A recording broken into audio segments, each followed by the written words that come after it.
నమస్తే friends, welcome to Nazara vlogs. నేను మీ నజారా. మన గులాబీ మొక్కలకి తొందరగా చిగుళ్ళు స్టార్ట్ అవ్వడానికి ఎక్కువగా యూజ్ చేసేవి రెండు ఇంగ్రీడియంట్స్ అండి.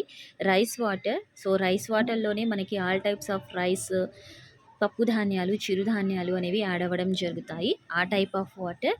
అదేవిధంగా బనానా. బనానా పీల్స్ అయినా తీసేసుకోవచ్చు, బనానా యొక్క గుజ్జు కూడా తీసేసుకోవచ్చు. అది యాడ్ చేసేసుకొని డైరెక్ట్గా ఈ వాటర్లో మిక్స్ చేసేసి సాయిల్ భాగంలో ఇచ్చేస్తూ ఉండండి. కొద్ది పర్సంటేజ్లో మాత్రమే ఇవ్వండి. ఓవర్గా ఫర్టిలైజర్ అనేది ఇవ్వద్దు. 1/2 లీటర్ ఆఫ్ వాటర్ చాలు. ఇది చాలా పెద్ద కుండి. ఈ కుండికి వచ్చేసి 1/2 లీటర్ ఆఫ్ వాటర్ అనేది రెగ్యులర్గా ఫర్టిలైజర్స్ రూపంలో ఇచ్చినట్లయితే ఇలా తొందరగా చిగుళ్ళు రావడం, ఫ్లవర్స్ అనేవి తొందరగా రావడం, అంటే మొగ్గలు వచ్చేసి ఫ్లవర్స్‌లా మారడం జరుగుతాయి. సో ఈ చిన్న టిప్‌ని ఫాలో అవ్వండి. ఎవ్రీ గులాబీ మొక్క హెల్తీగా గ్రోత్ అయ్యిద్ది. మళ్ళీ కలుద్దాం.